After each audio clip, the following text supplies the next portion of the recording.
सपनों की दुकान। कहते हैं सपने वो नहीं जो नींद में आते हैं, सपने वो होते हैं जो नींद को ही चुरा लेते हैं।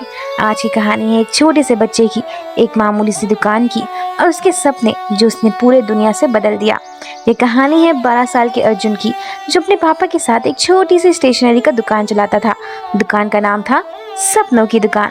लोग हंसते थे, कहते क्या मजाक है, सपनों की भी कोई दुकान होती है।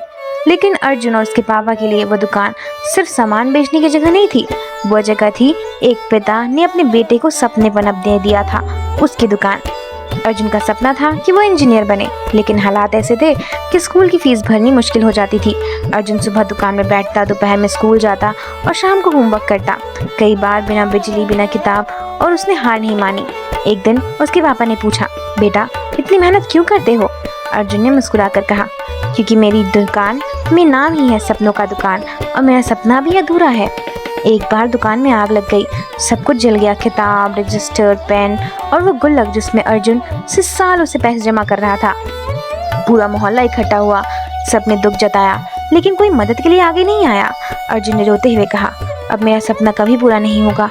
पापा ने उसके कंधे पर हाथ रखा और कहा, बेटा दुकान तो जल गई, लेकिन तेरी मेहनत और सपना अभी भी जिंदा है। दुकान हम फिर से बना लेंगे। सपनों की दुकान का कोई आग से नहीं जला सकता। पिता ने मजदूरी की, लोगों के घर के पर्चे बांटे और अर्जुन की छुट्टियों में बच्चों को ट्यूशन पढ़ाना शुरू कर दिया। धीरे धीरे दोबारा दुकान खुली। इस बार दीवार पर एक नया बोर्ड लगा, यहाँ सपनों को उड़ान मिलती है। लोगों ने देखा, अर्जुन ने हार नहीं माना। धीरे धीरे मोहल्ले के बच्चे उससे पढ़ने आने लगे। अब वो सिर्फ स्टेशनरी नहीं बेचता, वो बच्चों को पढ़ाता, उन्हें सपने दिखाता और कहता, ख्वाब देखो, क्योंकि कभी कभी दुकान के बड़े काम इसी से शुरू होते हैं। सालों के बाद, मेहनत के बाद अर्जुन को इंजीनियरिंग में कॉलेज में स्कॉलरशिप मिल गई। वो दिन आया जब उसने एक नई नामी कंपनी में नौकरी पाई। पहली सैलरी से उसने अपने पिता को एक चिट्ठी दी और कहा, पापा ये आपके नाम। सिर्फ अपनी दुकान नहीं चलाई, मैंने सपना जगाया है। पिता की आंखों में आंसू थे, लेकिन होठों पर मुस्कान। आज भी उसे छोटे से कस्बे में सपने की दुकान है। अब वो अर्जुन चिल्लाता है, और लेकिन अब स्टेशनरी के साथ किताबें, स्कॉलरशिप फॉर्म और बच्चों के सपने भी बेचे जाते हैं। हर दिन कोई नया बच्चा आता है और अर्जुन से पूछता, भैया क्या मेरे सपने भी सच हो सकते हैं? अर्जुन मुस्कुराकर जवाब देता, हाँ बिल्कुल, लेकिन पहले मेहनत की किताब पढ़ो, फिर सपनों की दुकान में आओ।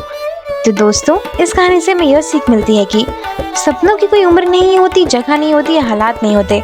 अगर परिवार साथ दे, हिम्मत ना हारे और मेहनत की दुकान हमेशा खुली रहे, तो सबसे सपने जमीन से शुरू होकर आसमान में उड़ने लगते हैं। हर दुकान में बस सामान ही मिलते हैं, लेकिन अर्जुन की जो दुकान थी उसमें सपने भी मिलते थे। तो दोस्तों, आपका भी कुछ ऐसा सपना रहा होगा, उसे हमारे साथ कमेंट बॉक्स में साझा करें। देखने के लिए बहुत बहुत धन्यवाद। हमारे चैनल को सब्सक्राइब ज़रूर करें।